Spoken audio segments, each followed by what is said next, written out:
មកបីឃ្លាអង់គ្លេសសំខាន់ដើម្បីរៀបរាប់ពីនរណាម្នាក់ What is he like? What is he like?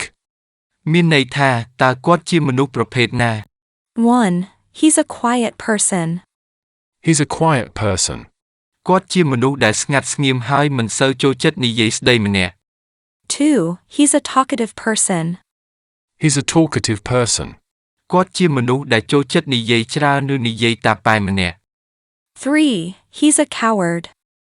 He's a coward. គាត់ជាមនុស្សកំសាកម្នាក់ 4. He's a brave person.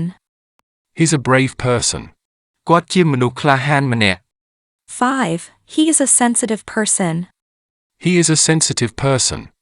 គាត់ជាមនុស្សដែលងាយអាក់អន់ស្រពោនចិត្តម្នាក់ឬជាមនុស្សដែលងាយនឹងមានប្រតិកម្មលើអ្វីមួយ 6. He's a calm person. He's a calm person. គាត់ជាមនុស្សដែលមានចិត្តស្ងប់ម្នាក់ឬមនុស្សដែលមិនងាយប្រតិកម្មនឹងអ្វីមួយ 7. He's a shy person. He's a shy person.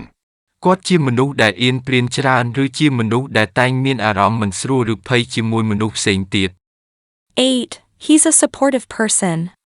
He's a supportive person.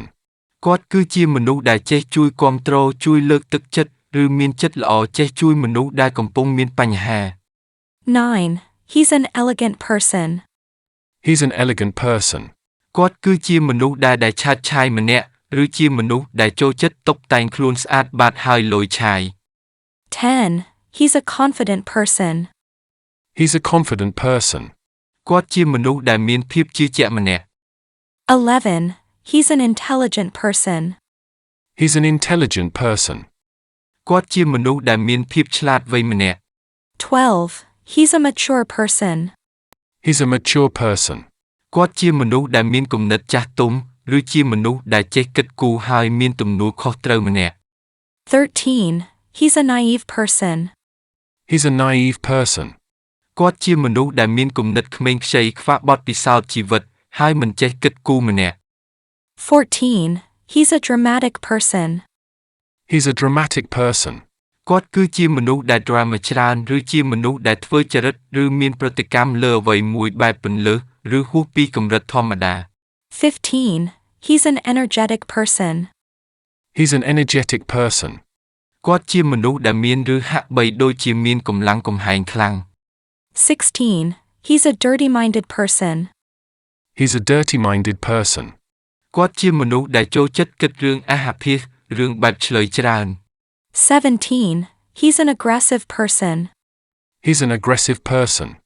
គាត់ជាមនុស្សដែលចូលចិត្តធ្វើអ្វីមួយបែបកំហឹងបែបគំរោះគំរើយបែបឆេវឆាវឬបែបហិង្សា 18. He's a mean person. He's a mean person.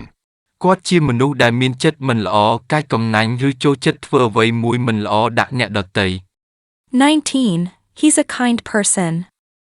He's a kind person.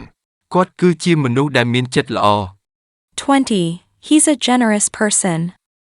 He's a generous person. គាត់គឺជាមនុស្សដែលមានចិត្តសប្បុរសម្នាក់ឬមនុស្សចិត្តល្អ